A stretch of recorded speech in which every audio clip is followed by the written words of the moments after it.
Alright, hello TriForce. Hey, what's going on? This has been the second week for the Empire's fighting game division since its reactivation for the new year. This week, EMP took first at the Big 2, number 9 via Sanford.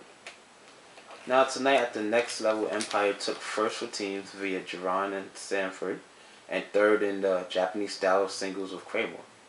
Also, Perfect Legend took first at Frosty Forsten 4 in Chicago. Congratulations on a successful start to the year. Now, how are you tonight? Oh, me, I'm okay. Been up throughout the day working on a couple of things.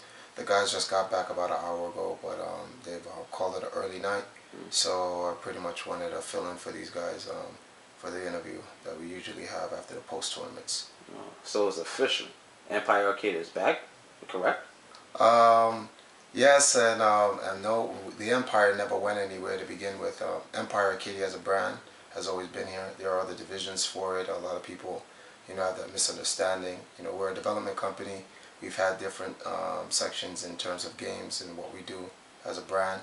The fighting game division is what I suspended back in August after our win in Summer Jam, and that was pretty much because we wanted to get a new direction for 2012, and I didn't want to keep the pressure of us continuously after going out there and win.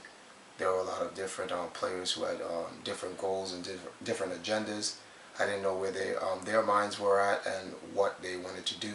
So I felt the best thing was to do was to take a break, give everyone the ability to make some decisions, and let them go where they were going to go, and then see where the chips fell, and whatever we had left over, we would start from there. So pretty much, as you can see, that's where we are right now. We still have U2 King, we have Perfect Legend, Tom Brady, Safford Kelly, Kramer, Jerron Grayson, Rasan, Dussuave, and Arthur Hill, which is red. So with that, we're looking to recruit some new players and make a new push for 2012. And so far, we have a great opening. By no means does that mean anything. It's not like, oh, we're back and we're going to be knocking their heads off. But it's a good start, and we want to try to keep that momentum going. Oh, that sounds good. Sounds good. Sounds like you actually got a plan. Alright, now tonight's team game at the next level had some serious challenges with Henry Sen's team and Aqua Silk's team. Yeah. Now, Sanford and Jerron pulled off the win. What was going through your minds during the matches? Well, I watched the stream, and pretty much I felt that there were like three different teams that would have given our team a huge problem, which was Spabrog's team, the next level team, which was Henry Sen and Dandai, and Team Rush Hour, which was Aqua Silk and Chris Yu. Of the three teams, I was most concerned about Team Rush Hour, because Aqua Silk's Zangief is at a whole new level. Aqua Silk has been maining Zangief for a very long time, but this is a different type of Zangief that he plays, and a lot of respects to Aqua Silk and your ability to take Zangief to the next level.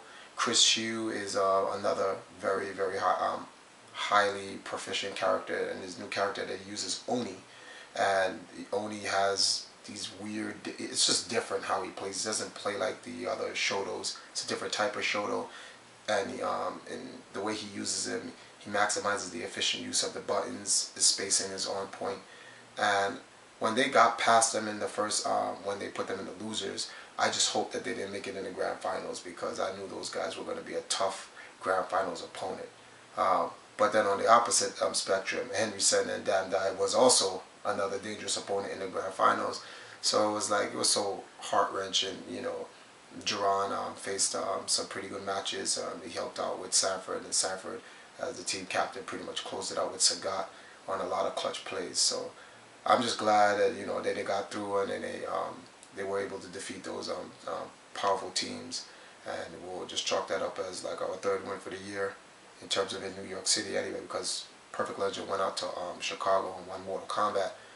So it's like, I'm just happy that they won. It went through some type of heart-wrenching. I was like, come on, it was real difficult to deal with because I was watching that and I was watching football as well.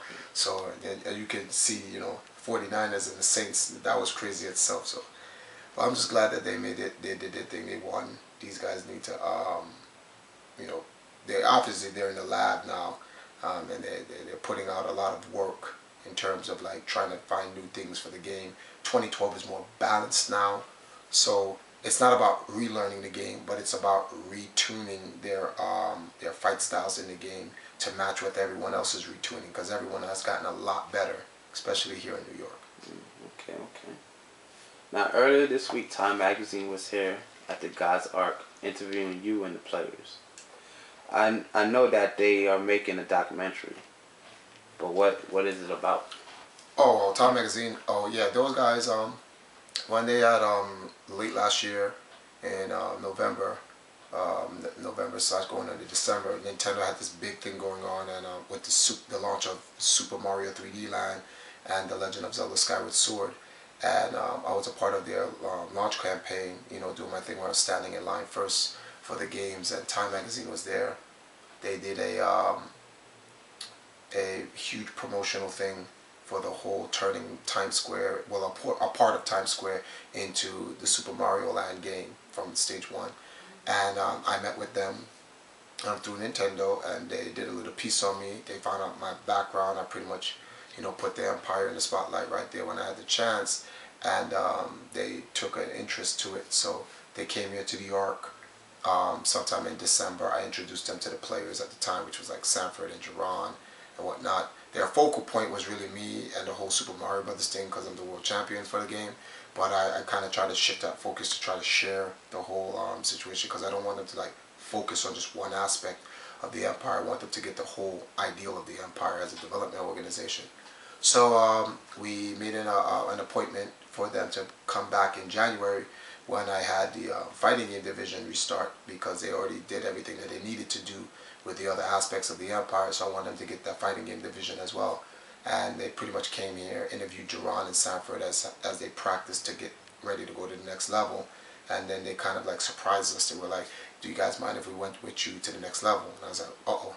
I asked the guys, and they were like, "Yeah, sure," they didn't mind and whatnot. So they knew that they had to come with their A game, because they were going to be on the camera, and it's a part of the documentary that they're trying to put together to help get the fighting game scene on the map.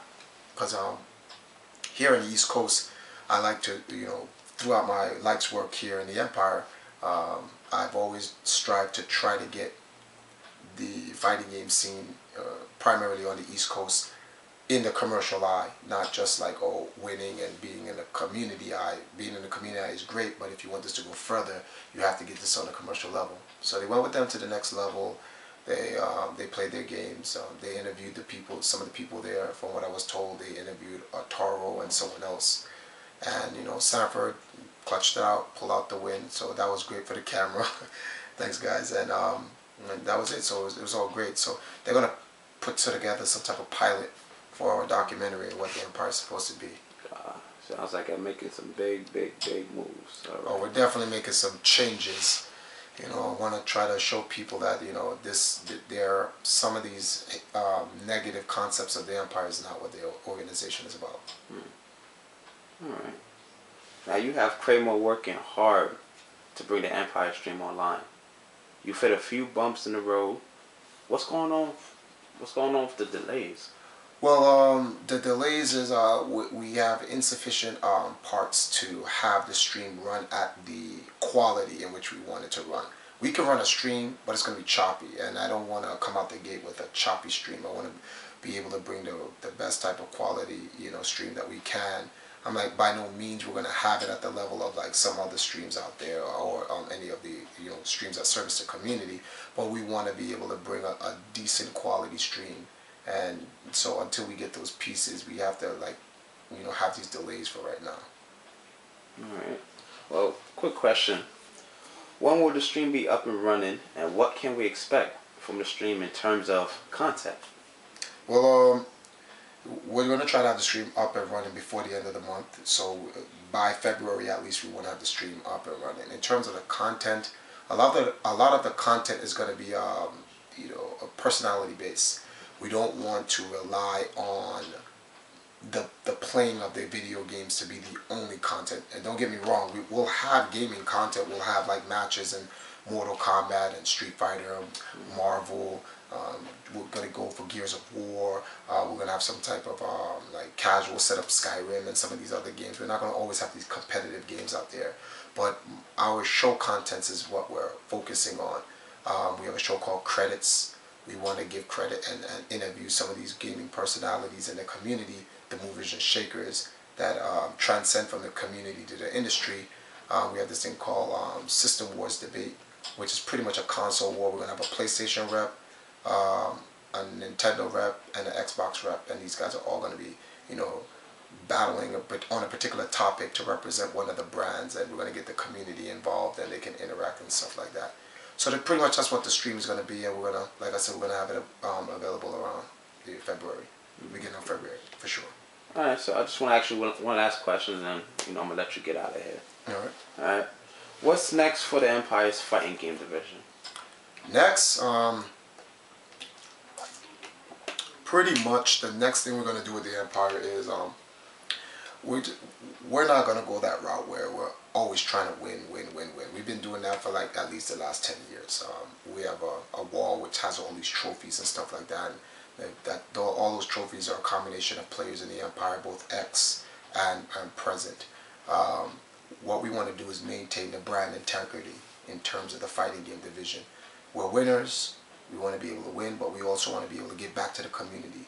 So we want to get a new generation of gamers in which we can teach, pass the torch on to them so they can get their chance to shine and be able to compete and step their game up to the next level. That's really where the fighting game division for Empire Arcadia is going. That's the furthest it's going. I have no plans on trying to beat other brands and teams. I'm not going that route. 6 years ago, they laughed when I sent players to tournaments with uniforms that said EMP, and as what it is, TriForce thinks this is esports. Now these very same people are crying for esports. Like Desmond said, they stole my blueprint. They're all using it, and they're trying to like erase the Empire from existence, like as if we didn't help, make things the way it is, and a lot of the players that contributed to that are now in other organizations, helping represent the very same thing Empire helped started them with, and that's why we're a development organization. That's what we do. And we're not going to let the people out there who are discrediting the brand to take away from what we've done. What we've done is etched in history, and no one can take that away from us. So what we need to do is focus on continuing that and fulfilling the duties of the organization. And that's pretty much it. Alright.